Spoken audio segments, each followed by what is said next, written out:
বিক্রম, তুই তো চাকরি খুঁজছিলি, কি হলো তার? মা, আমি এখনো খুঁজছি। আশা করছি শীঘ্রই কোনো একটা ভালো চাকরি পেয়ে যাব। তুই আর কখন চাকরি পাবি? তোর বউ রোজ এসে আমায় বলে তুই কোনো কাজকর্ম করিস না। মা হয়ে এসব শুনতে ভালো লাগে? কার থেকে কি আশা করছো মা? ওর দ্বারা চাকরি হবে না। সারা জীবন যা চুরি করা স্বভাব, চুরি করেও দিন যাবে।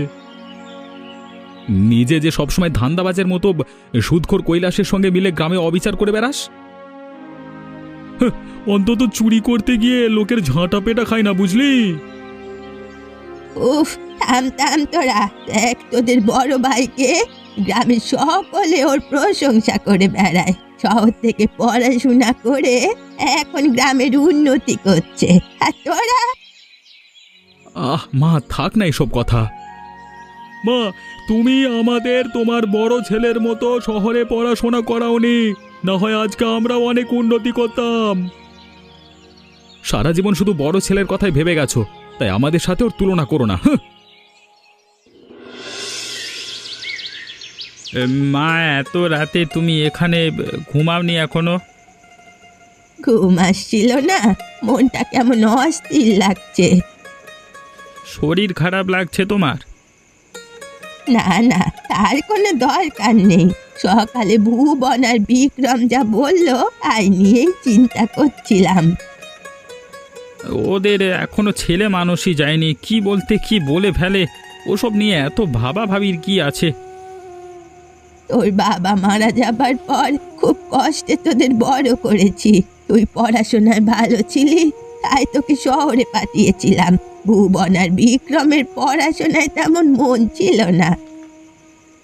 ভুবন তো তাও কোনো মতে পরীক্ষায় পাশ করে যেত, কিন্তু বিক্রমের তো 3-4 বিষয় ফেল। এজন্যেই ওদের আর শহরে পাঠাইনি, কিন্তু এখন মনে হচ্ছে খুব ভুল করেছি। ওদের শহরে পড়াশোনা করানো উচিত ছিল। মা, এসব নিয়ে এখন মন খারাপ করে কি লাভ? তুমি এসব নিয়ে মন খারাপ করো না তো। তুই এখানে বসে আছিস কেন? আমি একটা বিষয় ভাবছিলাম মা। কি বিষয়? গ্রামে মেয়েদের পড়াশোনার ভালো ব্যবস্থা নেই, তাই চাচ্ছি মেয়েদের জন্য আমি একটা স্কুল প্রতিষ্ঠা করব। খুব অসাধারণ চিন্তা। এতে করে গ্রামের মেয়েরা শিক্ষার আলোয় আলোকিত হবে। দেখি আরো কয়েকজনের সাথে এ বিষয়ে কথা বলবো। তুমি নদীর যাতায়াতের জন্য শহর থেকে জাহাজ আনছো? হ্যাঁ, নদীটা পার হতে মানুষগুলোর এত কষ্ট হয় বুঝলে, তাই একটা ছোট জাহাজ এখানে আনাতে পারলে একেবারে 40-50 জন মানুষ তাতে করে নদীর ওপার যেতে পারবে।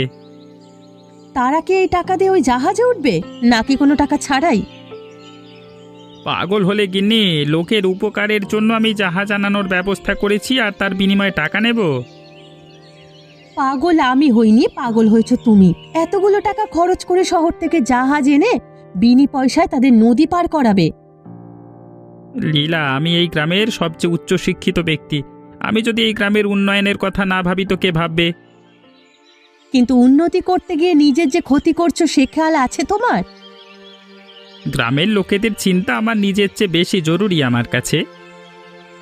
মাসে 40,000 টাকা মাইনে পাও, তার মধ্যে 30,000 এই গ্রামের উন্নয়নের পেছনে উড়িয়ে দাও। সংসারের খবর রাখো। দেখো, বিয়ের সময় তুমি জানতে আমি লোকের উপকার করতে ভালোবাসি, জেনে শুনে আমি আমায় বিয়ে করেছো। এখন এভাবেই থাকতে হবে? ঘাট হয়েছে। আমার সবচেয়ে বড় ভুল হলো তোমার বিয়ে করা। কি হয়েছে কি তোমার? অমন চুপ করে বসে আছো কেন? বাড়িতে ঝামেলা হয়েছে, সংসারে ঝামেলা, এই আর কি। আপনি বলুন কেমন চলছে দিনকাল? চলছে ভালোই, কিন্তু আরেকটু ভালো হতে পারে যদি তুমি আমাকে সাহায্য করো। হ্যাঁ জানি, সব সময় তো আপনার সাহায্যের দরকার হলেই আমাকে ডাকা হয়। এভাবে বলছো কেন? তোমায় আমি নিজের লোক ভাবি বলি এমনটা করি। হ্যাঁ হয়েছে, এখন কাজের কথায় আসুন, কি সাহায্য চাই আপনার? রায়পুরের যে স্বর্ণকার আছে হেমরাজ, ওর দোকানটা আজকে অনেক বছর ধরে ও পরিচালনা করছে। এত মুনাফা আর বেচা কেনা কি আর বলবো। আমায় কি করতে হবে? ওই দোকান যদি দখল করা যায় তাহলে খুব ভালো হয়, বুঝলে? যত বেচা কেনা হবে তার কিছুটা অংশ তোমাকেও দিলাম। কিন্তু আগে একবার গিয়ে কথা বলে দেখি, যদি আপোষে দোকান দেয় তাহলে ঝামেলা করে কি লাভ হবে? আমি কথা বলেছি, টাকার লোভ দেখিয়েছি, কিন্তু কোনো লাভ হয়নি। তাহলে তো ঝামেলা ছাড়া উপায় নেই। আপনার কাজ হয়ে যাবে, কিন্তু আমার তো একটু হাত বাড়ি করতে হবে নাকি? অবশ্যই অবশ্যই অবশ্যই। এই যে 10, বাকি কাজ হয়ে গেলেই পেয়ে যাবে। আদিত্য দাদা এখন বাড়িতে নেই, এখনই মোক্ষম সুযোগ। আরে বিক্রম, তুমি এখানে কি করছো? আদিত্য দাদা কোথায় বৌদি? বাড়িতে আছে? না, সে তো কাজে গেছে, ফিরতে সন্ধ্যা হবে। কেন, কোনো দরকার? না, এমনি একটু দেখা করতে এসেছিলাম। বাড়িতে যেহেতু নেই, তবে আমি যাই, পরে আসবো। ঠিক আছে, তুমি তাহলে সন্ধ্যায় এসো। আমাকে একটু ভেতরে বসার জন্য সাধলও না। যদি ভেতরে যেতে না পারি কি করে হবে? কি হলো, দাঁড়িয়ে আছো কেন? বৌদি, বলছি হেঁটে এসেছি তো, খুব পিপাসা পেয়েছে, একটু জল হবে গো? হ্যাঁ অবশ্যই, তুমি ভেতরে এসে বসো, আমি জল আনছি। বৌদি, কিছু মনে করো না, আসলে আমি অন্য জায়গা থেকে আসছি তো, কিছু খেয়ে আসিনি, খুব খিদে পেয়েছে। কিছু খাবার হবে?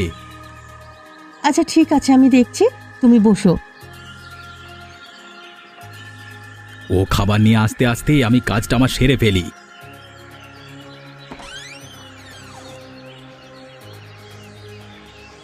এই হার বেচলে আমার 1 মাসের বাজার খরচ তো চলেই আসবে। তাড়াতাড়ি লুকিয়ে নি। আমার প্রথম থেকেই সন্দেহ হচ্ছিল, তুমি যে চোর সে কথা কানে শুনেছিলাম আর নিজের চোখে দেখে নিলাম। ছি ছি ছি ছি। বৌদি, আমার ভুল হয়ে গেছে, আমাকে ক্ষমা করে দাও বৌদি। বৌদি, তুমি দিনে দুপুরে নিজের বড় ভাইয়ের বাড়িতে এসে চুরি করছো? আজ আমি তোমার দাদাকে সব বলবো। 2 মাস ধরে ঘরে বাজার করতে পারিনি, এত খোঁজবার পরও আমার চাকরি হচ্ছে না, তাই আমি না চাইতেও এ কাজ করতে বাধ্য হয়েছি। আচ্ছা কেঁদো না, আজ তোমায় ক্ষমা করছি, কিন্তু আর কখনো তুমি আমার বাড়িতে আসবে না। যাও যাও, চলে যাও। লীলা, তোমাকে তো খুঁজেই পাওয়া যায় না। সকলে আমার বাড়িতে আসলেও তুমি খুব একটা আসো না। এত ব্যস্ততা থাকে বাড়িতে, তাই আর আসা হয় না। আপনার শরীর ভালো তো? এই আছি, সেদিন তো আদিত্য ডাক্তার বাবুর কাছে নিয়ে গেছিল। সেদিন যে আপনার জন্য ক্ষীর পাঠিয়েছিলাম, খেয়েছিলেন মা? খেয়েছি তো, খুব ভালো হয়েছিল ক্ষীরটা। মা, আপনার শরীর খুব একটা ভালো নয়, কিন্তু আপনার সঙ্গে একটু কথা ছিল। জানি না আমার বলা উচিত হবে কিনা। এত চিন্তার কি আছে? কি বলার আছে বলো বৌমা। আজ সকালবেলা বিক্রম আমার বাড়িতে এসেছিল। সে কেন তোমার বাড়িতে গিয়েছিল? আমায় বলল আদিত্যর সাথে দেখা করতে এসেছে, কিন্তু যখন শুনলো আদিত্য বাড়িতে নেই, ও আমার কাছে জল চাওয়ার বাহানায় ঘরে ঢোকে। যেই আমি জল আনতে যাই ঘরে, তারপর কি করেছে বৌমা? বলো, কি করেছে ও? ও ও আমার সোনার হার চুরি করার চেষ্টা করে। আমি আদিত্যকে বলতে চেয়েছিলাম, কিন্তু বিক্রম অনুরোধ করলো যেন আমি না বলি। এইসব শোনার আগে আমার মরণ হলো না কেন? এই ছেলের জন্য মান সম্মান আমার আর রইল না বৌমা। তুমি আমায় ক্ষমা করো, আমি ওর হয়ে ক্ষমা চাইছি। কি করছেন মা? আপনি কেন ক্ষমা চাইছেন? আপনি শান্ত হন।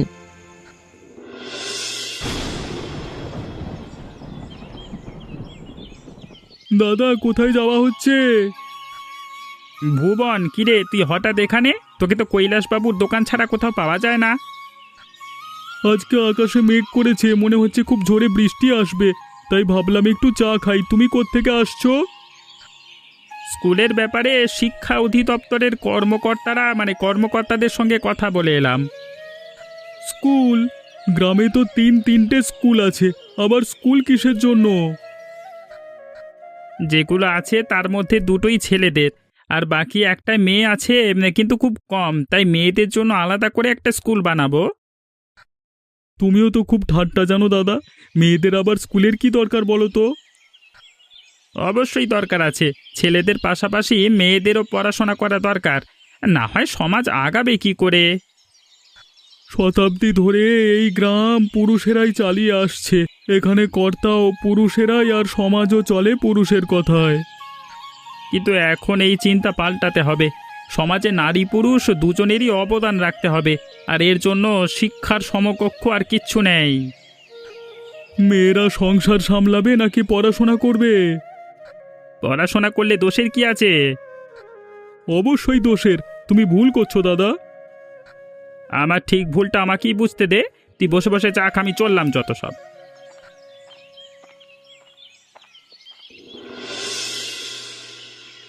কি অপরূপ! বউ লোকের বাড়িতে কাজ করে, সে টাকা দিয়ে শুধু চিনি কিনে চা বানিয়ে দিয়েছে, আর বেকার স্বামী বসে বসে গিলছে। তো কে বলেছে তোমাকে লোকের বাড়িতে কাজ করতে? কি দরকার ছিল চাকরানির মতো খাটুনি করবার? হ্যাঁ হ্যাঁ, তুমি তো আমার মহারানী বানিয়ে রেখেছো, তাই সুখে আমি লোকের বাড়িতে কাজ করছি। আমি তো চেষ্টা করছি, চাকরির জন্য কত জায়গায় কথা বলেছি, তাও কাজ হচ্ছে না, এতে আমার কি দোষ? তোমার কোনো দোষ নেই, দোষ আমার ভাগ্যের, যে দেখে শুনে তোমার মতো লোকের সংসারে আমার ঠাঁই হলো। গিন্নি, সকাল সকাল এসব চিৎকার চেঁচামেচি আমার একদম ভালো লাগে না। যতদিন না অবধি নিজে কিছু একটা করতে পারছো, টাকা কামাই করতে পারছো, ততদিন অবধি এমন চিৎকার চেঁচামেচি শুনতে হবে। এতই যদি সমস্যা হয় আমার সাথে সংসার করতে, যাও, চলে যাও, তোমার বাপের বাড়িতে চলে যাও, মুক্তি দাও আমাকে।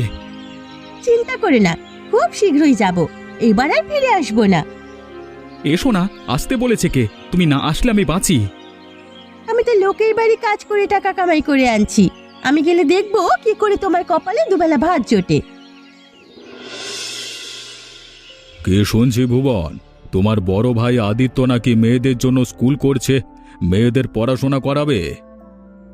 হ্যাঁ, এ নিয়ে ওর আর আমার মধ্যে দ্বন্দ্ব চলছে, এত করে বারণ করলাম, কোনো মতেই আমার কথা শুনছে না।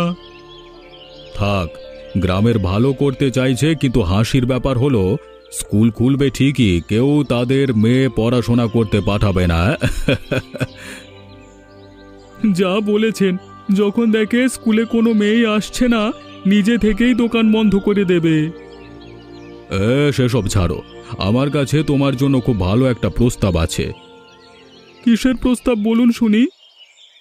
তোমার বাবা মারা যাবার বছর কয়েক আগে যে 6 বিঘা একটা জমি কিনেছিল, বর্তমানে ওই জমির চাহিদা অনেক, তো যদি ওই জমি বেচতে আমায়। প্রশ্নই আসে না, ওই জমি মায়ের নামে আছে, আর মা তার স্বামীর শেষ স্মৃতি কিছুতেই বেচবে না। ভেবে দেখো ভুবন, তোমাকে আমি 6 লক্ষ টাকা দেব। 6 লক্ষ টাকা? অবশ্যই, ওই জমি আমার খুব মনে ধরেছে, দেখো যদি রাজি করতে পারো তোমার মাকে। আচ্ছা বেশ, আমি আজকে রাতে মায়ের সঙ্গে এ ব্যাপারে কথা বলে দেখব, হয়তো কিছুটা আপত্তি করবে, কিন্তু আমি ঠিক মানিয়ে নেব।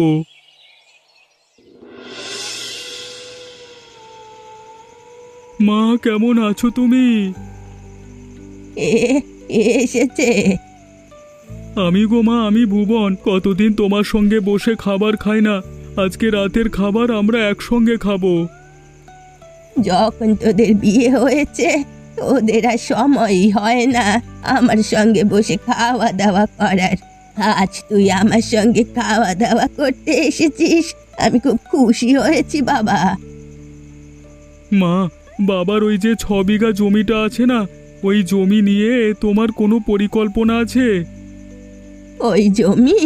না তো, ও জমি নিতে কি পরিকল্পনা থাকবে, ওই জমি তোর বাবা স্মৃতি হিসেবে রেখে দিয়েছি, ভবিষ্যতে তোদের নামে লিখে দেব। মা, আমায় কৈলাস বাবু একটা প্রস্তাব দিয়েছেন, বলছেন তিনি আমাদের ওই 6 লক্ষ টাকা দেবেন ওই জমির বিনিময়ে।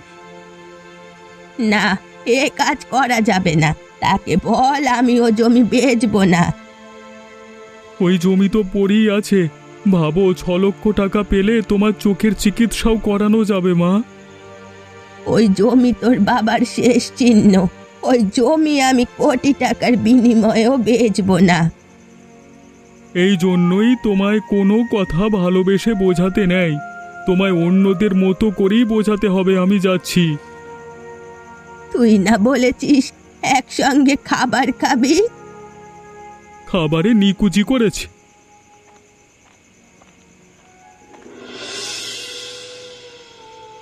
আজ অবধি আমার কোনো কথা শোনেনি, কিন্তু আজ আমি এমন অবস্থা করব, সব কিছুর শোধ নেব আজকে।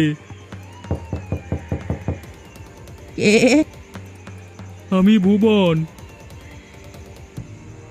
তুই এসেছিস বাবা, আয় ভেতরে আয়।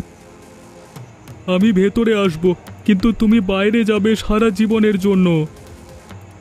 আমি ঠিক বুঝতে পারছি না তুই কি বলছিস। বাইরে যাব মানে? আজ অবধি তোমার সব কথা শুনেছি, সব সময় তোমার আদেশ নিষেধ মেনেছি, কিন্তু তার বিনিময় কিছুই পাইনি। তুমি সব সময় শুধু ওই আদিত্যের কথাই ভাবলে, কখনো আমার কোনো ইচ্ছে তুমি পূর্ণ করনি। এইসব কি বলছিস? তুই আমার ছেলে, আমার কাছে তো তোরা তিনজনই এক সমান। মিথ্যে। তুমি সব সময় আদিত্যকে সবচেয়ে বেশি প্রাধান্য দিয়েছো, ওকে ভালো জায়গায় পড়াশোনা করিয়েছো, কিন্তু কখনো আমার আর বিক্রমের দিকে বিশ্বাস মনোযোগ দাওনি। আদিত্য পড়াশুনো করতো, মনোযোগী ছিল, তাই। এবার তুমি তোমার কাজের পরিণাম ভোগ করো।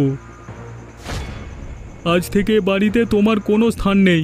আর এই 6 বিঘা জমি আপোষে দিলে না তো? এবার দেখো কিভাবে ঘরের মতো জমিও কেড়ে নি। এ অন্যায় করিস না ভুবন, এই বাড়ি ছাড়া আমার কোনো ঠিকানা নেই। আমি তোর পায়ে পড়ছি। এই বাড়ি আর ওই 6 বিঘা জমির বিনিময়ে কৈলাসবাবু আমায় 10 লক্ষ টাকা দেবেন। টাকার জন্য আমি সব করতে পারি। যেই মা তোকে জন্ম দিল তার থেকে তোর কাছে টাকা বেশি হয়ে গেল। টাকা না থাকলে মা বাবা এসব সম্পর্কের কোনো অর্থ নেই। নিজে তো একটা কানা করিও দিতে পারলে না। তোমার বাড়ি আর জমি বেচে এবার আমি সব উসুল করব। এ কি এত রাতে দরজায় কে টোকা দিচ্ছে? দাঁড়াও দেখছি। না না, তুমি কেন যাবে? তুমি থাকো, কে না কে এসেছে আমি দেখছি।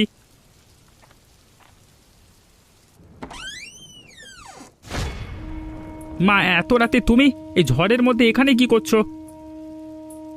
আমায় ভুবন গচ্চারা করেছে, তাই আর পথ না পেয়ে তোর কাছে এসেছি। কি? তুমি তুমি ভেতরে সব পুরো ভিজে গেছো। তুমি বসো বসো, আমি লীলাকে তোয়ালে দিতে বলছি। মা, আপনার এই অবস্থা কেন? কি হয়েছে আপনার? মা শান্ত হও, এবার আমাকে বলো এই অবস্থা কি করে হলো তোমার? ভুবন আমার ঘর দখল করে আমার বাড়ি থেকে বের করে দিয়েছে। আমি কত অনুরোধ করলাম, ও আমার অনুরোধ রাখেনি। ভুবন এই কাজ কেন করলো? ওই বদমাইশ স্বর্ণকার কৈলাস ওকে বলেছে আমার বাড়ি আর তোর বাবার ওই 6 বিঘা জমিটা বেচলে ও ভুবনকে 10 লক্ষ টাকা দেবে। আর টাকার লোভে ভুবন। ছি ছি, টাকার জন্য নিজের মাকে ঘর ছাড়া করে তাড়িয়ে দিল। হ্যাঁ গো, তোমার ভাইগুলো এমন কেন? এতদিন লোকের সাথে জুলুম করে বেড়াতো, কত লোকের সাথে অবিচার করে আজকে টাকার পাহাড় করেছে। লোকে এসে আমায় বলতো ভুবনের অন্যায়ের কথা, কিন্তু কখনো ওকে আমি কিছু বলিনি। কিন্তু আজ আমাদেরই ভুল হয়েছে মা, আমাদের আরো অনেক আগেই সতর্ক হওয়া উচিত ছিল। এক ভাই চুরি করে বেড়ায়, আরেক ভাই নিজের মাকে টাকার জন্য রাত বিরেতে ঘর থেকে বের করে দেয়। ছি! আদিত্য, আমাকে কটা দিন তোর বাড়িতে আশ্রয় দিবি বাবা? অমন করে বলছো কেন মা? এটা তো তোমারই ঘর, তুমি এখন থেকে আমার কাছেই থাকবে, আমি তো আছি। আলু কি দরে বিক্রি করছো দোকানি? যত দরই বেচি, তোমার কি দরকার? জিজ্ঞেস করছি আলু কিনবো বলে। তুমি কিনবে আলু? বলি পয়সা আছে তোমার কাছে? পয়সা নেই, কিন্তু দিয়ে দেব, আপাতত বাকিতে দাও। জানতাম তুমি এই কথা বলবে। তোমার আগের 1400 টাকা বাকি আছে, সেগুলো আগে শোধ করো। বলছি আমরা তো একই গ্রামের লোক, আমি তো কোথাও পালিয়ে যাচ্ছি না। বললাম না বাকি হবে না, আমার জায়গা ছাড়ো, যাও এখান থেকে।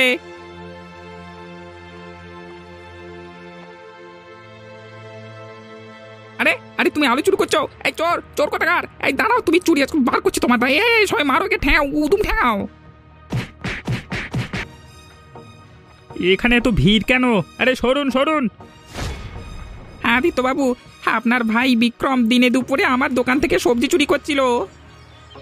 বিক্রম, আমি আমি দুঃখিত, ওর হয়ে আমি ক্ষমা চাইছি। ওকে ওকে ছেড়ে দিন। আপনি বলছেন বলে ছেড়ে দিচ্ছি, নয়তো পুলিশ ডাকতাম আমি। হ্যাঁ, আমার মান সম্মান কিচ্ছু রাখলো না, গ্রামের লোকের সামনে আমার মাথা হেঁট করে দিল। এই শুনছো, সকাল থেকে প্রায় দুপুর হতে চললো, মা এখনো ঘুম থেকে ওঠেনি। সে কি, মা তো কখনো এত বেলা অবধি ঘুমায় না। ডাকনি তুমি? সকাল থেকে অনেকবার ডাকলাম, কিন্তু কোনো সাড়া দিচ্ছে না। কি বলছো কি তুমি? সরো সরো, আমি গিয়ে দেখছি। মা, ও মা, এত বেলা হতে গেল এখনো তুমি ঘুমিয়ে আছো? আরে ওটো ওটো, কিছু খেয়ে দুপুরে না হয় ঘুমাবে। ও মা, পুরো পুরো শরীর তো বরফের মতো ঠান্ডা হয়ে আছে। না না না না, এ হতে পারে না। মা ওটো ওটো, তুমি আমাদের ফেলে যেতে পারো না মা। আমি কত নির্বোধ, সকাল থেকে নড়চড় নেই, তাও একটিবারের জন্য বুঝতে পারিনি। হে উপরওয়ালা, এ কি হয়ে গেল? আমাকে তুমি ক্ষমা করে দিও মা। তুমি মনের মধ্যে অনেক কষ্ট নিয়ে পৃথিবী থেকে বিদায় নিয়েছো মা। আমি কিছু করতে পারিনি, তুমি আমাকে অনাথ করে চলে গেলে, আমাকে ক্ষমা করে দিও মা। তোদের সাহস কি করে হলো আমার বাড়িতে পা রাখবার? এভাবে কথা বলছিস কেন? ভাই হয়ে ভাইয়ের বাড়িতে আসা কি অপরাধ নাকি? আমার কোনো ভাই নাই, যে দু ভাই ছিল তারা মরে গেছে। কেমন ছেলে তোরা? মায়ের মৃত্যুর খবর শুনেও শেষবার দেখতে এলি না? আমি কিছু জমির কাজে রায়পুর গেছিলাম, তাই আসতে পারিনি মায়ের সৎকারে। এতে এত কথা শোনাবার কি আছে? মায়ের মৃত্যুতে যখন আসতে পারিসনি, এখন কেন এসেছিস? তোদের দেওয়া কষ্টই মায়ের মৃত্যুর কারণ। চলে যা। ওদের আমি ডেকেছি আদিত্য। মোহন, ওদের কেন ডেকেছো এখানে? এমন একটা কথা যেটা আজ অব্দি আমি আর বুড়ি মাসিমা ছাড়া আর কেউ জানতো না। কি? সেটা কি? এটা হলো আমার বাবার 6 বিঘা জমির কাগজ। ওই জমি দুভাগ করে তোমাদের 3 ভাইকে সমান ভাগে লিখে দিয়ে গেছেন কাকিমা। ওই জমি আমাদের নামে লেখা?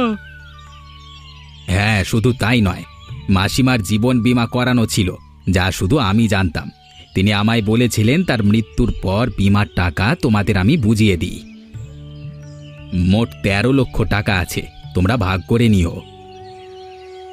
মা আমাদের জন্য এত কিছু করলো, বাড়ি ছাড়া করেছিলাম তাকে। আজীবন মাকে সবার সামনে অপদস্থ করেছি, মাকে শেষবার দেখতে আসেনি, অথচ এবার তোরা মায়ের মূল্য বুঝলি রে। যদি নিজের ভুলের উপলব্ধি হয়ে থাকে তবে মায়ের নামে শপথ কর, তোরা সব খারাপ কাজ ছেড়ে দিবি। আমি শপথ করছি দাদা, আমি আর কখনো কোনো অন্যায় অবিচার করব না। সবার থেকে আমি ক্ষমা চাইব। আমি আর কখনো চুরি করব না, কিন্তু আর কি করে মায়ের কাছে ক্ষমা চাইব। আপনারা এমনই মজার মজার গল্প দেখতে না আমাদের চ্যানেলটিকে সাবস্ক্রাইব করতে ভুলবেন না।